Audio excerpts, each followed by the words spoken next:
Hello everyone, in this video I'm going to show you how to off YouTube home screen video. So as you can see, YouTube is recommending me videos on home screen, but what you have to do is go on Google Chrome extension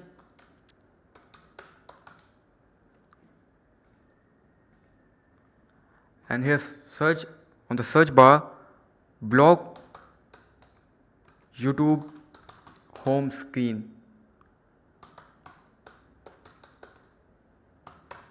You have to download this extension. Now add to Chrome. Now click on add extension. Now you have to click on this puzzle icon, click on it and pin this extension.